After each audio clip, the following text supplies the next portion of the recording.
Ya, pemirsa, rudal Israel menghantam kantor pusat televisi pemerintah Iran di Teheran selama siaran langsung pada hari Senin.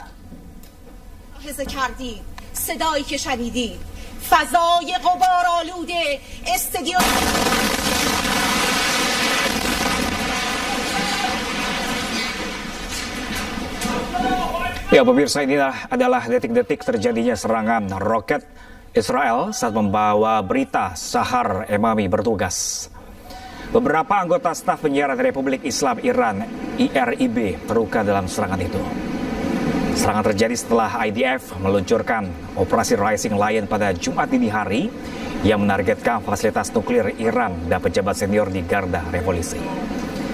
Sebagai balasan, Iran meluncurkan serangan atau serangkaian rudal ke beberapa lokasi di Israel di bawah operasi True Promise 3 yang menargetkan lokasi-lokasi strategis.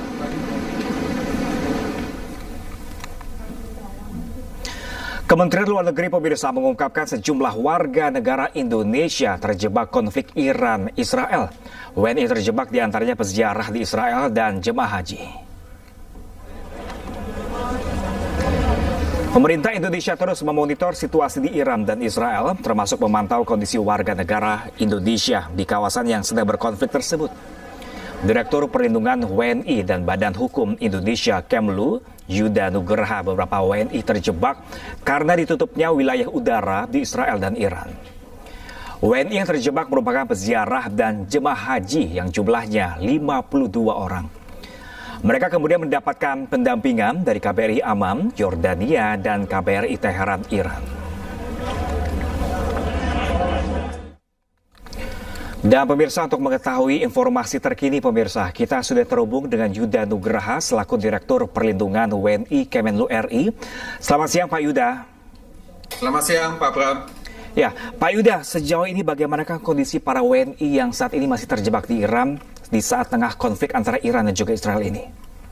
Ya, baik Pak Pram, dapat kami update bahwa jumlah warga negara Indonesia yang menetap di Iran sejumlah 386. Sedangkan di wilayah Israel ada 194.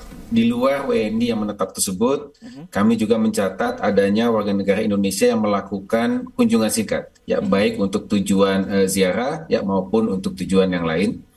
Yang dapat kami sampaikan bahwa sejak peristiwa serangan Israel ke Iran 5 hari yang lalu, ya, ada beberapa WNI yang stranded karena tertutupnya wilayah udara dan juga berhentinya penerbangan internasional.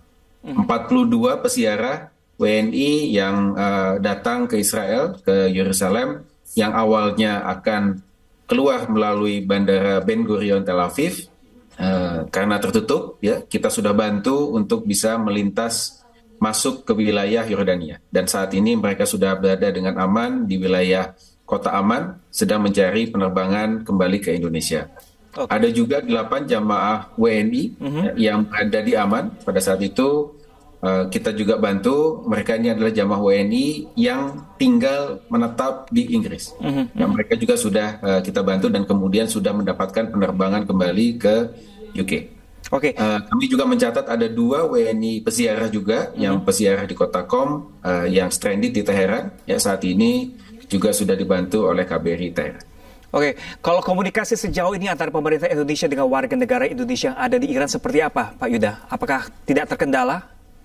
Ya, sampai saat ini tidak ada kendala yang berarti dalam konteks komunikasi. Komunikasi selalu dilaksanakan oleh KBRI Teheran untuk memonitor kondisi WNI kita. Hingga saat ini tidak ada warga negara Indonesia yang menjadi korban. Namun, kami sudah menyampaikan himbauan kepada seluruh WNI yang ada di Iran maupun juga yang ada di Israel agar meningkatkan kewaspadaan, memonitor situasi dari sumber-sumber informasi resmi dari pemerintah maupun dari perwakilan RI, mengurangi pergerakan ke luar rumah untuk hal-hal yang non-esensial. Dan bagi yang mengalami situasi kedaruratan agar segera menghubungi hotline KBRI. Oke, baik Pak Yuda Nugraha, terima kasih Pak Yuda. Mohon maaf karena waktu kami terbatas dan kami doakan agar sejumlah WNI yang berada di sana tetap baik-baik saja, tetap selamat di sana. Terima kasih Pak Yuda, terima kasih telah bergabung bersama kami di Siang.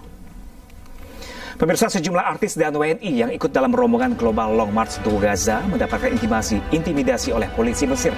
Selengkapnya sesaat lagi pemirsa, tetaplah bersama kami di Siang.